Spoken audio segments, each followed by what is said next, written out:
오늘 하나님이 우리에게 주신 말씀은 여호와 앞에서 즐거워하라 라고 하는 말씀이 되겠습니다. 하나님은 많은 백성들 가운데, 인종 가운데 이스라엘 백성들을 선택했어요. 많은 사람 가운데 아브라함을 불렀어요. 또 아브라함을 통하여 이삭이 태어나게 하고 이삭을 통해서 야곱이 태어나게 만들었습니다. 그런데 야곱이 가는 그 길을 가만히 보면은 하나님의 마음으로 또 하나님의 눈으로 역사를 보면 이해가 되지만 세상적으로 보면 참 힘든 길이었어요. 아브라함에게 하나님 부르셔서 너는 본토 친척 아비 집을 떠나 내가 너에게 지시할 땅으로 가라. 내가 너를 믿음의 조상으로 삼겠다라고 하는 하나님의 음성이 있은 후에 아브라함은 끊임없이 하나님을 따랐습니다. 그리고 그는 100세에 하나님의 역사로 자녀를 얻게 되고 또 이삭은 형제를 얻었는데 형은 믿음이 없고 동생은 믿음이 있어요. 야곱이 그렇게 형이 받아야 될 장자의 그런 축복을 야곱이 받았어요. 그 일로 통하여 믿음 있는 야곱은 외삼촌 집으로 보내가지고 거기에서 살게 하게 됩니다. 그런데 야곱을 가만히 보면 결혼할 때부터 많은 순환이 있었어요. 그 외삼촌 집에 가서 살다가 보니까 그 둘째 딸, 그 라헬이 그렇게 사랑스러웠어요. 그래서 그와 하려고 하니까 너는 여기에서 오랫동안 열심히 일해라. 그래가지고 외삼촌이 약속한 대로 난리 찼습니다. 그런데 결혼식을 올리고 첫날 밤을 지내는데 어떻게 하다 첫날 밤을 지내고 나오니까 자기가 사랑하는 여인이 아니고 그의 언니예요, 언니. 레아란 말이에요. 여러분 얼마나 난리 날 일입니까? 그러니까 야곱은 굉장히 당황하는 거죠. 그 영화에 보면 막 반항하는 그런 내용이 있어요.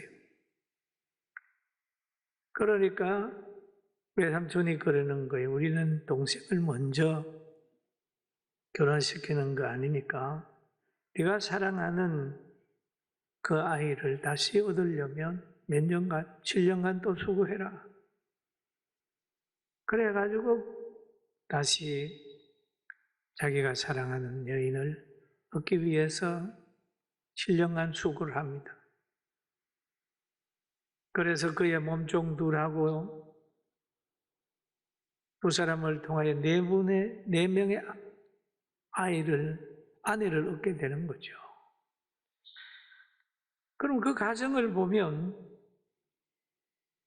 굉장히 참 어렵다라고 생각을 하는데 역사를 쭉 보게 되면 이게 하나님의 섭리였다.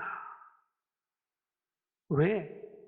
그 네 여인에게 12명의 자녀가 태어났단 말이에요. 그게 이스라엘의 12지파가 되는 거예요. 그래서 하나님의 눈으로 역사를 보고 사건을 보면 이해 못할 게 아무것도 없습니다. 바울 사도는 일찍이 이것을 깨달음으로 인하여 로마서 8장 28절에 이렇게 말하고 있습니다. 우리가 알거니와 하나님을 사랑하는 자, 곧 그 뜻대로 부르심을 입은 자들에게는 모든 것이 합력하여 선을 이루느니라.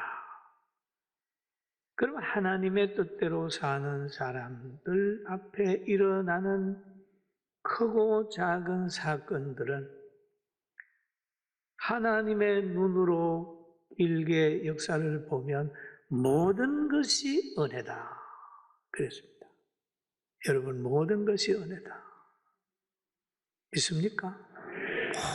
모든 것이 은혜. 이곳으로 이사 오는 것도 은혜고, 몸이 아픈 것도 은혜고, 실패하는 것도 은혜고, 은혜가 아닌 것이 하나도 없다. 하나도 없다. 4명의 여인과 함께 사는 것도 12지파를 가지게 하기 위한 하나님의 섭리로 볼 수 있다. 우리가 열매를 보면 그 가정이 하나님의 역사했는지 안 했는지를 알 수가 있죠. 그리고 하나님께서 그 자녀들의 갈등이 있잖아요. 이스라엘의 12지파가 만들어진 자녀들의 갈등. 그 자녀들의 갈등을 통해서 요셉을 애굽에 팔잖아요. 요셉은 울면서 갔겠죠. 형제들은 아기가 차서 요셉을 팔았죠. 아버지는 요셉이 죽은 줄 알고 탄식하면서 지냈습니다마는 그 역시도 요셉이 애굽의 총리가 돼서 노년의 야곱을 행복하게 모실 수 있는 환경을 만들었다. 그 자녀들의 갈등 그 자체도 하나님이 개입하셔가지고 마지막에 이스라엘 백성이 애굽에서 둥지를 틀고 총리의 실력으로 보호받다가 다시 400년이 쭉 지난 다음에 거기에서 출애굽해가지고 홍해 건너서 광야의 40년 생활을 통해서 하나님의 살아계심을 이스라엘 백성들에게 체험시키는 거예요. 목마르면 반석에서 샘물 나게 하여 목을 죽이고 아침이면 그 만나가 이슬처럼 내려서 그들의 허기진 배를 채우고 저녁이면은 고기 먹고 싶다고 하면 저 새가 날라오게 만들어 메추라기를 날라오게 해서 그들에게 고기가 되게 했어요. 그 후에 가나안에 들어가서 생활하게 합니다. 12사람에게 지파에게 나누어 주는 거예요. 그리고 레위 지파에게는 성전을 관리하고 하나님과의 관계 유지하면서 예배드리는 일을 대신하게 했습니다. 우리는 이 가정 속에서 보면은 하나님의 눈으로 역사를 보면 모든 전적인 하나님의 섭리 가운데 이루어졌는데 사람 편에서 보면 출애굽하는 가정 속에서 원망하고 불평하는 사람도 생겨났고 믿음 없는 사람은 가나안에 들어가지 못하고 광야에서 다 죽어버리고 그렇게 되는 거예요. 그리고 믿음으로 나가는 그 사람들을 해하려고 애굽의 군대가 따라오다가 홍해에서 몰살당하게 되는 그런 것들을 다 우리가 하나님의 눈으로 보면은 이해가 다 되는 거예요. 내게 복을 주신 대로 내 힘을 헤아려 자원하여 예물을 드리라. 복을 주신 대로 그럽니다. 왜 그럴까요? 하나님이 왜 이렇게 말씀하실까요? 마태복음 6장 21절에 보니까 내 보물이 있는 곳에 내 마음이 있느니라. 물질이 있는 곳에 마음이 있습니다. 물질이 있는 곳에 마음이 있다. 그것도 자원하는 마음으로 예물을 드리고 억지로가 아니라 자원하는 마음으로 드리고 인색한 마음으로 드리지 말라. 17절에 가면은 각 사람이 내 하나님 여호와께서 주신 복을 따라 그 힘대로 드릴지니라. 여러분, 추수감사절이 되게 되면 어떤 사람들은 고민을 합니다. 내가 어떻게 해야 될까? 그러나 없는 사람은 없는 대로, 있는 사람은 있는 대로 힘대로 드리면 되는 거지, 누가 옆에 사람 눈치 보고 드리는 건 아니잖아요. 힘대로. 응? 하나님의 공의는 심는 대로 거두게 하는 거예요. 하나님은 자기 백성에게 자신의 지혜대로 하나님의 능력으로 살도록 하나님께서 늘 가까이 하길 원하는 거예요. 일로 와서 가까이 살자. 내가 너를 만들었으니까, 너를 불렀으니까 너는 전능하신 하나님 된 아버지의 실력으로 살아라. 그렇게 하는 거죠. 그러면서 레위기서를 쭉 기록을 한 다음에 마지막에 가서 이런 내용을 하면 27장에 가가지고 이 얘기를 합니다. 우리 같이 한번 읽어봅니다. 그리고 그 땅의 10분의 1 곧 그 땅의 곡식이나 나무의 열매는 그의 10분의 1은 여호와의 것이니 여호와의 성물이라, 그렇게 해야 합니다. 그럼 너희가 가나안에 들어와 가지고 하나님이 하나님의 능력으로 땅을 다 나누어 줬는데 농사한 그 10분의 1은 하나님의 것이다 라고 얘기를 쭉 하고 있습니다. 그런데 이스라엘 백성이 그만 이 10분의 1의 것이 희미해져 가지고 그 10분의 1을 기업으로 살던 레위인들이 많이 어려움을 당했습니다. 어려움을 당했어요. 그래서 물 길러주는 것을 하고 또 나무 패는 것을 하고, 그럴 때 마지막에 400년 지나가지고 쭉 보면은 말라기 선지자를 통하여 입을 열게 하는 거예요. 너희가 온전한 11조를 드려라 라고 얘기를 하면서 약속한 내용이 하나 있는데, 바로 말라기에서 3장 11절에 이런 약속을 합니다. 만군의 여호와가 이르노라. 내가 너희를 위하여 메뚜기를 금하여 너희 토지 소산을 먹어 없애지 못하게 하며 너희 밭에 포도나무 열매가 기한 전에 떨어지지 않게 하리니 너희 땅이 아름다워짐으로 모든 이방인들이 너희를 복되다 하리라. 만군의 여호와의 말이니라 라고 했지. 하나님이 약속을 했어요. 이방인들이 너희를 보고 복되다 하리라. 여러분, 전 세계를 살펴보면 예수 잘 믿는 나라가 잘 살아요. 할렐루야. 그런데 이 절기를 지킬 때에는 어떤 마음으로 지키냐 하면 신명기 16장 11절에 이렇게 얘기하죠. 너와 내 자녀와 노비와 내 성중에 있는 레위인과 및 너희 중에 있는 객과 고아와 가부가 함께 내 하나님 여호와께서 자기 이름을 두시려고 택하신 곳에서 내 하나님 여호와 앞에서 즐거워할지니라 라는 얘기를 하죠. 택하신 곳에서 즐거워할지니라. 택하신 곳에 하나님이 오늘날 같으면 교회지요. 예배하는 곳이지요. 그게 즐거워하라. 그런데 이곳에 나오는 모든 사람들 보면 돌봄이 필요한 사람들입니다. 물질을 필요로 한 사람들이 여기에요. 레위인도 보면은 농사한 것이 가지고 와야 레위인들도 뭔가 좀 생기지 않습니까? 그 중에 객과 고아와 가부가 함께 즐거워하라. 물질이 필요한 사람들이에요. 여러분, 고아가 보호자가 있나요? 보호자 없는 아이들이 고아라 그러잖아요. 엄마 아빠 없는 아이. 가부는 남편 없는 사람입니다. 다들 경제적으로 넉넉지 않는 사람들이에요. 그런데 이런 사람들이 함께 기뻐하게 하라. 여호와 앞에서 즐거워하게 하라.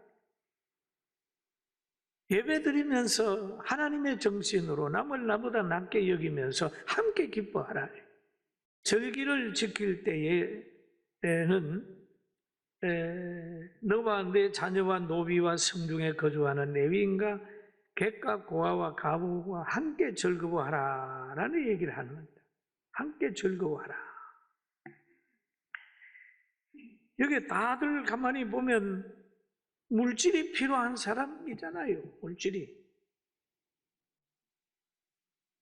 지금 우리가 노인, 장애인, 어려운 사람들 관심 가지는 거, 하나님이 우리에게 부탁하는 거잖아요.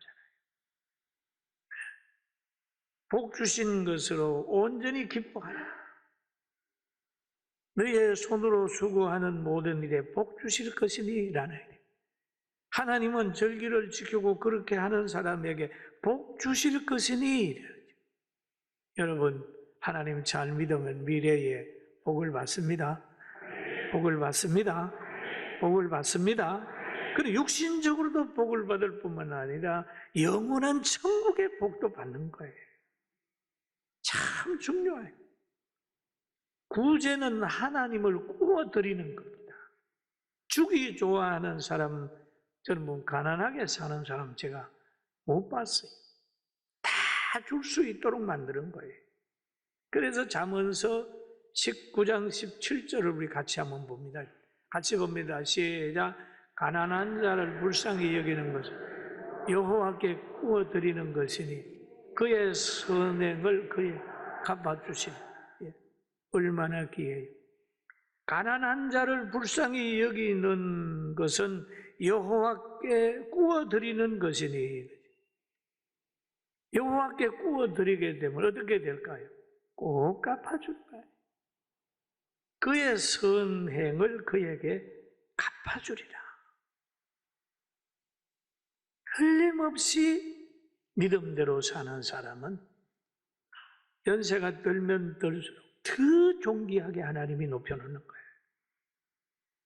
그런데 절기에 대한 이야기를 하죠. 16절에 보면 너희 가운데 모든 남자는 1년에 3번 곧 무교절과 칠칠절과 초막절에 내 하나님 여호와께서 택하신 곳에서 여호와를 배웁되 빈손으로 여호와를 뵙지 말고, 그런 얘기를 하잖아요. 빈손으로. 여러분 부모님 찾아갈 때도 빈손으로 가지 마라. 늘 마음을 써라. 하나님을 알면 복을 받잖아요. 하나님이 부르시고 하나님이 복 주시고 하나님 말씀에 순종하게 되면 하나님이 축복한다고 약속하셨어요. 신명기 28장에도 기록이 되어 있어요. 내가 내 하나님 여호와의 말씀을 삼가 듣고 내가 오늘날 내게 명령하는 그 모든 것을 지켜 행하면 내 하나님 여호와께서 너를 세계 모든 민족 위에 뛰어나게 할 것이라. 할렐루야. 민족 위에 뛰어나게 할 것이라. 내가 내 하나님 여호와의 말씀을 청종하면 이 모든 복이 내게 임하며 내게 이르리니 성읍에서도 복을 받고 들에서도 복을 받을 것이며 내 몸의 자녀와 내 토지의 소산과 내 짐승의 새끼와 소와 양의 새끼가 복을 받을 것이며 내 강주리와 떡반죽 그릇이 복을 받을 것이며 너가 들어와도 복을 받고 나가도 복을 받을 것이니라. 여호와께서 너를 대적하기 위하여 일어난 적군들을 내 앞에서 패하게 하시리라. 그들이 한 길로 너를 치러 들어왔으나 내 앞에서 7길로 도망가리라. 할렐루야. 적군이 한 길로 들어왔지만은 대적을 하게 되니까 그냥 7길로 도망가는 거예요. 하나님을 믿는 사람에게도 대적이 일어날 수 있어요. 그러나 하나님 믿는 사람에게는 대적을 이길 수 있는 에너지가 있어요. 할렐루야. 하나님 믿는 민족은 어려움을 극복할 수 있습니다. 있어요. 예수님 모신 가정은 어려움을 극복할 수 있고 예수님 계신 그곳엔 풍랑이 일어나도 그 배는 침몰되지 않는 거예요. 여러분, 예수님 잘 모시고 삽시다. 아멘. 예수님 잘 모시고 있어요. 그런데 오늘 성경에 보면 신명기 16장 12절에 절기를 지킬 때에 꼭 이것을 기억해라 라는 말씀이 있어요. 한번 읽어보겠습니다. 너는 애굽에서 종되었던 것을 기억하고 이 규례를 지켜 행할지니라. 아멘. 애굽에 종살이 했을 때를 생각해봐라. 그때를 생각해보면 너무한 거지요. 남자아이들을 키울 수 없는 환경입니다. 강제노동에 시달리면서 조금도 실수 없이 채찍을 맞아야 될 그런 때예요. 모세가 태어났을 때에 강가에 갖다 버려야 되는 거예요. 이거 애굽에서 종살이 할 때에 이스라엘 백성이 당하는 순환이었어요. 그때를 생각해봐라. 여러분, 자기 몸으로 나가지고 아이가 방긋방긋 웃을 때 키우지 못하고 간상자에 택해가지고 강가에 갖다 버리는 부모만 모세만 그렇겠습니까? 그냥 부모님들이 아이들 오게 되면은 어느 산파는 그냥 남자면 죽여버린다. 그 이스라엘 백성이 애굽에서 있을 때에 그 순환은 이루 말할 수 없는 거예요. 그거 기억해라.